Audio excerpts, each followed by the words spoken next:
Bonjour à vous tous, mes chers compatriotes, chers amis. Merci de me rejoindre dans cette nouvelle rubrique de Maman Justine vous parle. Je vous remercie pour vos encouragements, mais je vous remercie aussi pour votre propre courage, car notre pays aujourd'hui a besoin de la détermination de chacun afin que le pays puisse être restauré dans sa phase de reconstruction. Nous sommes en pleine campagne électorale et vous avez pu constater avec moi que j'ai fait un choix en âme et conscience et ce choix s'est porté sur le docteur Denis Mukwege. Alors, bandeko na ngai lelo oyo nayeli bino lisusu mpona tosolola mwa moke makambo ya mboka. Bomoni bino moko tokoti mpenza na phase moko ya makasi, phase ya maponami. Totala kaka nzela netke maponami yango ekosalama. Na yango boyokaki ngai na mikolo euti koleka naponi Dr Denis Mukwege mpo namoni na kati ya bakandidature nyonso ye moto akoki mpenza kopesa biso elembo ya makasi mpo te mboka na biso ekende liboso. Nayoki mpe ke azali mpe kotambola na mikolo oyo kobanda lobi mokolo ya mitano akokota na province ya Congo Central. Yango wana lelo oyo na ye mpona kopesa mpenza message moko particulier na bacompatriote na biso oyo bakozala na nzela wana. Bapanga munu meku wake Dr Denis Mukwege andike kuiza na Congo Central. Benu mosi benu zaba yandi mutu munu mepona samu andi vwanda kandida ya changement na bwala ya betu. Muke na kolomba benu bana Matadi andike bandela voyage nandi na Congo Central na Matadi. Benu bana Matadi muke na kolomba benu yambandi mbote.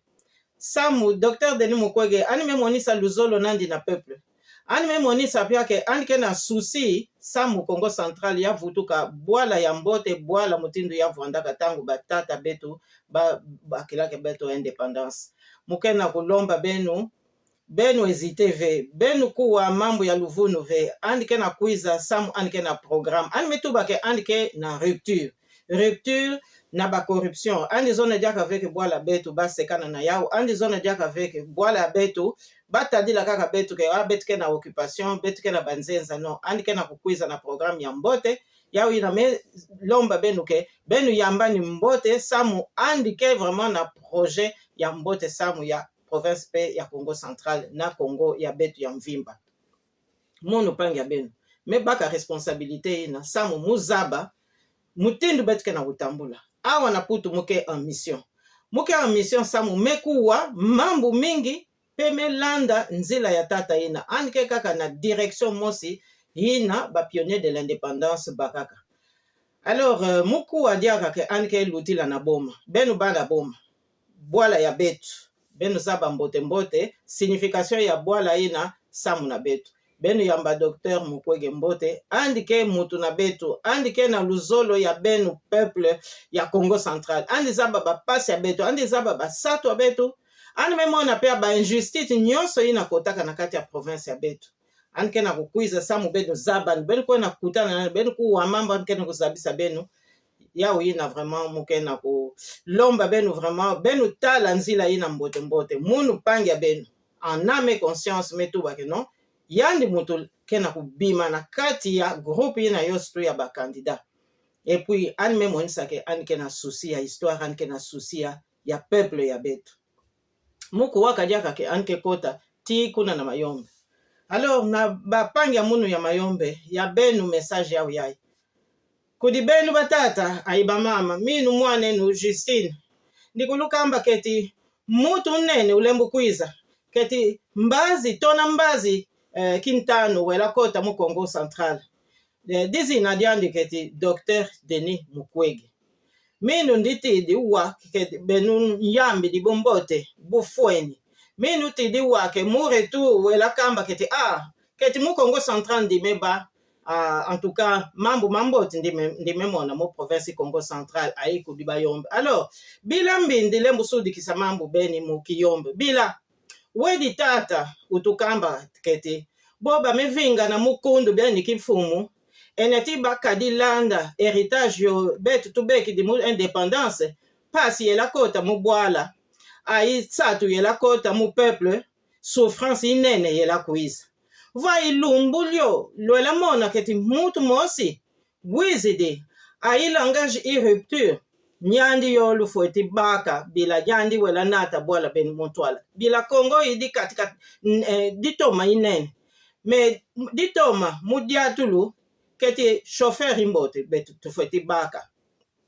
diatulu i Dr. Mukwege katika diatulu iba i wedi tata mbota Joseph Kasavubu. Alors luzibu lanzila batata bama benu bakulu lufueti zibu lanzila bila Dr. Mukwege nyandi yoyo ndile mbusi adiana aibenu pia lufueti si adiana ku Dr. Mukwege bila minu ndimeua mambo mawombo kwa kuputu ndimbanza keti mbala bubu yandi fueti baka nzila yandi tufueti tula mioko bila yandi wela kutunata mu liberation ibwala bikasi ati yandi nzeza kadi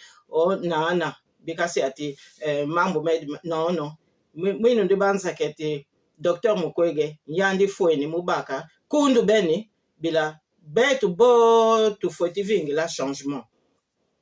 yandi kakembi keti mu rupture kadi rupture ibifu bimbi rupture mubifu zi buivi rupture mubifu zi tsatu rupture mubifu zi injustice diao tufeti kumvana mioko aibenu aimunu lumbu kidi kwendi nzambe wela baka nzila njela vutu kakubwala alors te mulumbu bene ndikululomba lukala bumbote lumfana mbote luenda kudenga na lungwa ailusadi sabila Dr. Mukwege yandi tuvudi mfonu bwala idi betu keti décision idi betu décision idi kudi betu peuple congolais njela kulumona na twela sudi kisa mambo makaka mubilumbu binkweza